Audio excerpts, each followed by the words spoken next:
Palma 90 presenta Médicos en la Radio. Hoy, como cada último miércoles de cada mes, tenemos siempre al doctor Giancarlo de la Paz, otorrinolaringólogo, ¿verdad? Tú me dijiste la otra palabra. Y cirugía de cabeza y cuello. Cirugía de cabeza y cuello. Giancarlo, buenos días. Buenos días. Me disculpo, ¿no?, por no estar desde el inicio con ustedes, pero bueno, fueron cuestiones mayores. Hoy nos atienden dos temas interesantes, que, o sea, más que abordarlo con la forma tradicional de decir que cuáles son las características clínicas, cómo se hace el diagnóstico, es abordar cuestiones que a las personas le provocan inquietud y que son muy frecuentes preguntadas en la consulta. Lo primero es sobre la sinusitis. Si la sinusitis es una enfermedad que está sobrevalorada, vamos a dar respuesta a esa pregunta. Y si nos da tiempo, vamos a hablar sobre los ronquidos al dormir en el adulto. La pregunta es si es normal roncar. O sea, ¿en qué momento roncar es normal? Si es así, vamos a verlo. Entonces, doctor. Por ejemplo, muchas veces dice, tú estás roncando mucho. Hay muchas causas por las cuales pueden venir el ronquido. Exactamente. Entre ellos está la sinusitis, ¿verdad? La sinusitis es una de las causas. Pero la idea de hoy es definir si es normal que una persona pueda roncar o que ronque. Muchas veces incluso dicen, no, el papá del niño ronca y por eso el niño también está roncando. O sea, incluso lo están asociando a un tema hereditario. Y ya veremos si eso realmente es así. Entonces, respecto a la sinusitis, brevemente, o sea, la sinusitis no es más que la inflamación e infección de la mucosa que recubre la fosa nasal y los senos paranasales, porque ya no se habla solamente de sinusitis, sino de rinosinusitis. O sea, siempre que los senos paranasales están afectados, pues la fosa nasal está afectada de alguna manera. Esta mucosa de la fosa nasal y los senos paranasales, que son unas cavidades que tenemos en los huesos del macizo facial y en el caso también el hueso frontal y el hueso esfenoidal, pues esta mucosa se Giancarlo, ese diagnóstico que dan por imagen. Para allá vamos. Que todos tienen sinusitis. Sí. Ok. Entonces, este proceso inflamatorio puede ser de causa alérgica, de causa infecciosa, bacteriana, viral, incluso de causa traumática. Se ve mucho también en las personas, por ejemplo, que están sometidos a grandes presiones, que viajan mucho en avión, que se dedican a la cuestión del buceo. Esas altas presiones también pueden producir lesiones a ese nivel que producen sinusitis. Y bueno, también los procesos tumorales, ya sea tumores benignos o incluso tumores malignos, estamos hablando de cáncer de fosa nasal y senos paranasales, pueden provocar lo que es la sinusitis. O sea, que es una enfermedad que es un concepto amplio con una causa súper amplia. Ahora, la pregunta es, ¿está sobrevalorada la sinusitis? En consulta, de cada 10 pacientes que usted ve, doctor, por problemas nasales o sinusales, ellos mismos te dicen, doctor, yo tengo sinusitis. No, yo vengo porque me refirieron que tengo sinusitis. Y yo le pregunto, ¿quién le dio el diagnóstico? ¿Quién le dio el diagnóstico? ¿Qué estudio se hizo? No, porque todo el tiempo yo tengo la nariz tupida. Exactamente, eso es una. O sea, es el paciente que siempre tiene síntomas nasales, de obstrucción nasal o de salida de secreción por la nariz. Todas las rinitis son sinusitis. Eso es lo que los pacientes. Exactamente. Y ellos automáticamente dicen que tienen sinusitis. Ese es un caso, el caso A. El caso B es el paciente que va al médico, puede ser médico general, médico familiar, internista, por algún problema nasal, que una rinitis o una obstrucción nasal. El médico le indica una tomografía, porque la tomografía está a la orden del día, que eso es otro tema para otro día, que no debe abusarse de ese estudio, porque son radiaciones. Pero bueno, el médico le manda una tomografía, el paciente se la hace y la tomografía reporta sinusitis. ¿Cuál debe ser el estudio indicado para descartar una sinusitis de imagen? Es la tomografía. ¿La tomografía de senos paranasales o la tomografía de cráneo? De senos paranasales. De senos paranasales. Pero yo he visto tomografía de cráneo. Tú andas buscando otra cosa y de allá para acá tú andas buscando algo a nivel cerebral. Y te informan algo. Y me informan que tiene sinusitis. Y viceversa. A veces mandan una tomografía de senos paranasales y lo que enfocan es la parte craneal. Porque también depende del técnico que haga el estudio. Pero bueno, doctor, o sea, está el paciente que le indica la tomografía a su médico, otorrino o no, se la hace y reporta sinusitis. Ahora bien, primero, La sinusitis es una enfermedad que clínicamente tiene síntomas bien establecidos. O sea, por clínica y antecedentes, usted puede hacer el 90% del diagnóstico de una sinusitis y complementarlo con la prueba de oro, que es la tomografía de senos paranasales, para determinar la magnitud, la extensión, la cantidad de senos ocupados. Pero clínicamente, usted hace el 90% del diagnóstico. ¿Cuáles son los síntomas de una sinusitis aguda? Dolor que va a estar reflejado en el seno o grupo de senos afectados. Ojo aquí, dolor de cabeza no es sinónimo de sinusitis, porque esa es la otra. Me duele mucho la cabeza, tengo que tener sinusitis. No, la sinusitis da un dolor en el seno que está afectado. O sea, si es maxilar, duele aquí, donde me estoy tocando, o sea, en la región canina, o incluso el paciente siente que le duelen los dientes de arriba. Si el predominio es etmoidal, que es la parte media de acá, pues el dolor está aquí en la parte media o en la parte interna de los ojos. Si ¿Es fenoidal? Si ese es fenoidal, puede dar un dolor de cabeza, que puede ser en la parte central o posterior del cráneo, que es el más infrecuente. Y si es frontal, el dolor es en la frente. O sea, que esa cefalea de todo el cráneo que me duele no siempre está asociada a una sinusitis. Dolor de cabeza. Y para que una sinusitis, exactamente, cefalea. Y para que una sinusitis dé dolor de cabeza, tiene que ser una sinusitis de consideración. O sea, duele más la cara, el macizo facial, que la cabeza en la sinusitis aguda. Segundo, rinorrea. O sea, salida de secreción verde, amarillenta, incluso con tinción, o sea, teñida de sangre por ambas fosas nasales. O sea, rinorrea purulenta. El paciente tiene dolor y estoy botando moco amarillo verdoso por la nariz. Y cuando dice, me siento un mal olor en la nariz. Ese es otro síntoma.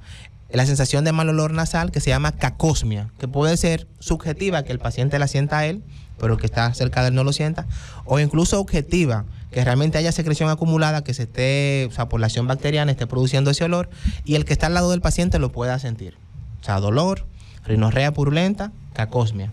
Obstrucción nasal, por supuesto que este paciente va a sentir obstrucción nasal, porque estamos diciendo que tiene toda la zona inflamada y la nariz llena de moco. Y cuarto, fiebre. Quinto, fiebre. O sea, la sinusitis aguda da fiebre. Cuando el paciente tiene todo ese cortejo sintomático, decimos, sí, usted tiene una sinusitis aguda por clínica. Claro, el examen físico vamos a ver que la mucosa está enrojecida, que el moco está saliendo, toda esa historia. A ese paciente es el que le mandamos una tomografía de senos paranasales para corroborar o confirmar cuáles senos están afectados.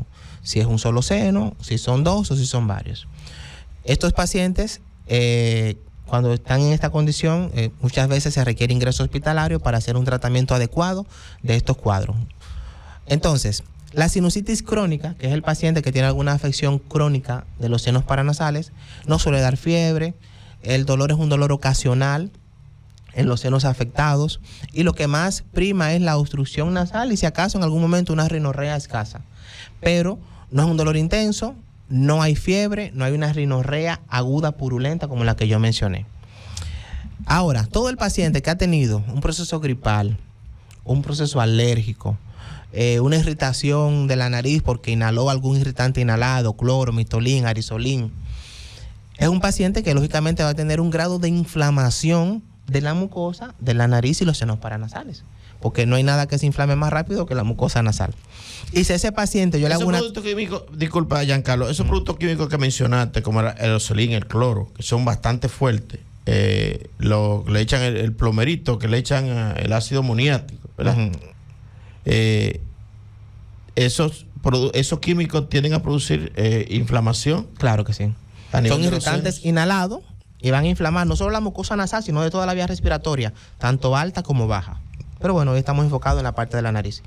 Entonces, si ese paciente va al médico, el médico le indica una tomografía, pues claro que va a salir, el imagenólogo va a ver que hay inflamación de la mucosa, de la nariz o de los senos paranasales. Incluso ellos reportan engrosamiento mucoperióstico a nivel de fosa nasal o de seno maxilar o de seno esfenoidal. Obvio, porque él está viendo que hay una inflamación y él lo está reflejando. Y técnicamente, entre comillas, es una sinusitis, porque hay una inflamación de la mucosa nasosinusal, que es el concepto de sinusitis. Ahora, Clínicamente, ¿esa sinusitis es significativa? Esa es la pregunta. No siempre lo es. Por eso que decimos que la sinusitis está sobrevalorada. La respuesta es sí. O sea, si usted coge en la calle a 10 personas, ¿qué 10? 100 personas al azar y le hace a toda una tomografía de pesquisaje, de esas 100 personas, 99 van a tener algún grado de sinusitis. Porque que han tenido una gripe o han tenido un proceso alérgico o se han sometido a algún irritante inhalado. ¿A dónde quiero llegar con esto? Que cuando leamos en una tomografía que diga sinusitis o sinusopatía, que también es un término que se utiliza, no nos tenemos que alarmar y tenemos que esperar la confirmación del especialista en el área, que es el otorrino, basado en esa tomografía, no solo en la conclusión, sino en la descripción, basado en la visión directa del disco, porque el otorrino siempre tiene que ver la imagen también para corroborar y contrastar lo que dijo el imagenólogo, y sobre todo basado en la clínica de que usted tenga realmente una sinusitis que lleva tratamiento, porque la mayoría de estos casos, que son por procesos alérgicos, lo que llevan es un tratamiento antialérgico, antihistamínico. No es poner antibiótico prolongado, no es el uso de spray nasales, y no hay que alarmarse tanto porque entonces es una sinusitis bien desde el punto de vista técnico, teórico, pero no clínicamente significativa. Entonces esa es la primera pregunta que hoy le damos respuestas. Respuesta. ¿Está sobrevalorada? Sí. ¿Tenemos que alarmarnos? No. No. Cuando el tratamiento inicial, farmacológico solamente. Sí, la sinusitis siempre lleva primero tratamiento médico y es un tratamiento prolongado en cuanto a la antibiótico terapia. Estamos hablando de mínimo 3 semanas de antibiótico. Ninguna sinusitis resuelve de manera adecuada con menos de 3 semanas de antibiótico. Incluso el paciente puede estar 1 mes, mes y medio con antibiótico terapia. Pero en la sinusitis, que por clínica y por imagen realmente requiere tratamiento. No es que todo lo que diga sinusitis en una tomografía lleve este régimen de tratamiento. Por eso repito, lo importante es que el otorrino valore al paciente, clínica, imagen, la lectura, imagen el disco, o sea, la imagen como tal en la computadora o en la pantalla, y entonces decida si es una sinusitis que clínicamente es significativa y que lleva tratamiento. ¿Por qué el tratamiento sería tan prolongado de antibioterapia? Porque es una cavidad.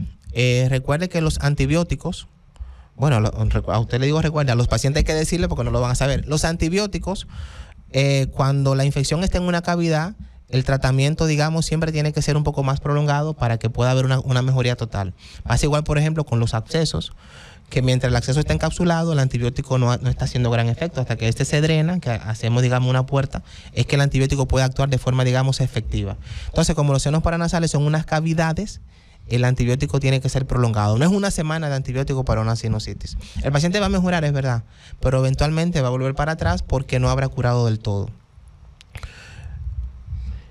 Ahí incluye los antiinflamatorios. Sí, claro.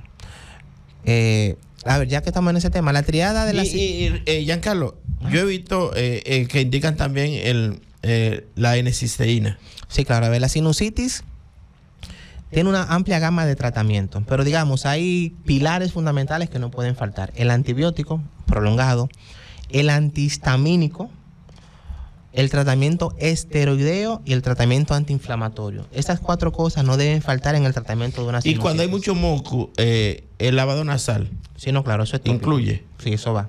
La acetilcisteína como un mucolítico lo podemos incluir porque va a ayudar a desbaratar, digamos, ese moco para que pueda salir más fácil del interior del seno paranasal a la fosa nasal y de ahí hacia el exterior. Porque se comporta, le digo, la sinusitis como un absceso, o sea, hay que tratar de sacar esa secreción, de drenarla. Pero lo que no puede faltar... Para que la gente no se escuche, cuando Giancarlo menciona un acceso, llámese un aseo. Exactamente. Lo que no puede faltar es el antibiótico, el antihistamínico, el esteroide, que casi siempre lo usamos de vía tópica, o sea, en spray nasales, y el antiinflamatorio no esteroideo si el paciente no es alérgico a esto.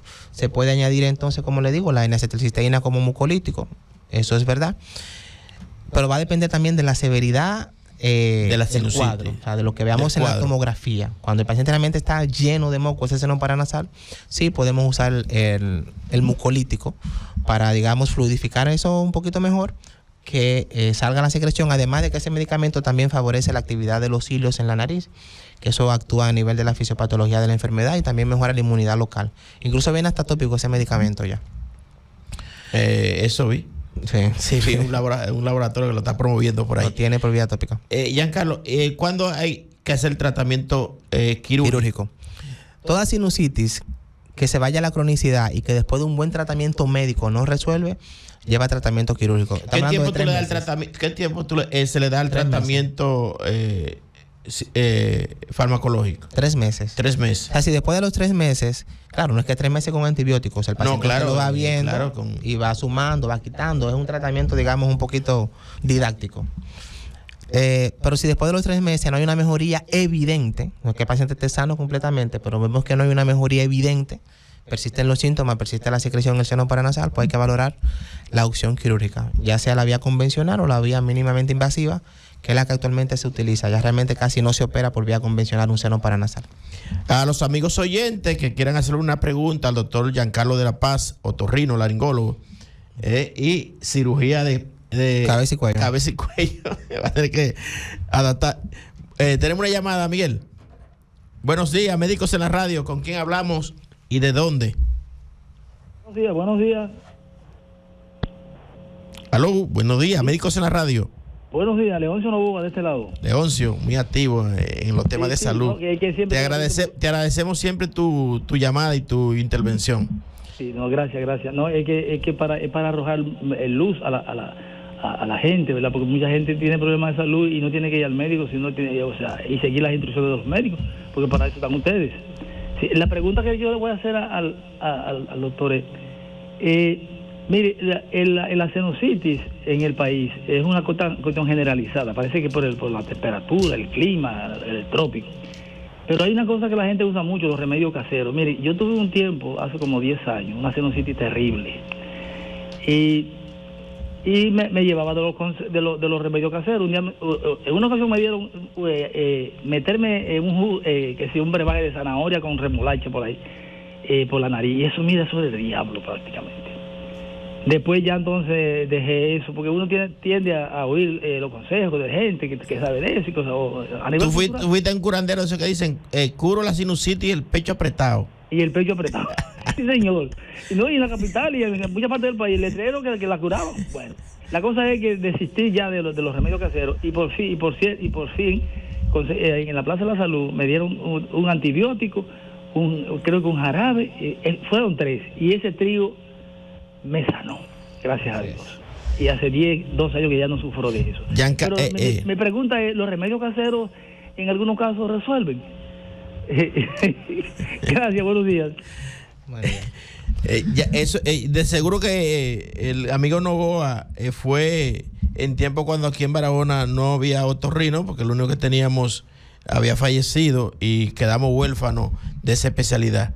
Hasta que llegó, creo que fue, venía una otorrino ahí en la clínica Santo Tomás, pero a nivel público no teníamos. Uh-huh. Luego llegó, nos nutrimos con Giancarlo y Edinson Félix. Sí, a ver, los remedios caseros tienen su utilidad. Eso es una parte de nuestra cultura que, se debe conservar, pero no solo debemos quedarnos allí. O sea, siempre hay que acudir a la valoración de la persona que estudió y se preparó para eso, para complementar y sobre todo evitar complicaciones. Porque el problema, la razón de ser de la medicina es prevenir, y una vez que el paciente está enfermo, curar para evitar complicaciones. Esa es la idea. Ya, Carlos, ¿no te han llegado, y saliendo un poco del tema, no te han llegado pacientes con secuela de COVID, de falta del sabor y del olor? Sí. Han llegado varios pacientes con trastornos de la olfacción, hiposmia, disminución de la sensación del olor. Eso es post-COVID, ¿verdad? Pero ese es un tema, doctor, sumamente delicado, porque ahí incluso habría que ver qué tanto hizo la propia vacuna, qué tanto influyó la propia vacuna que se puso el paciente en eso. Es un tema bien polémico y no hay un tratamiento específico para eso. Tomas esta pastilla para el tema de la olfacción. Muchos pacientes por sí solos, con el paso del tiempo, han ido recuperando el olfato en cierto grado, otros de forma completa, otros nada, pero no es algo que todavía se está investigando en el área. Ver cómo podemos manejar esa secuela del COVID y cómo las vacunas también contribuyeron a dicha manifestación. Para concluir con la parte ya quirúrgica. Uh-huh. No concluimos porque vino la llamada, ¿verdad? Luego no resultó satisfactorio el tratamiento médico farmacológico. Pues el quirófano.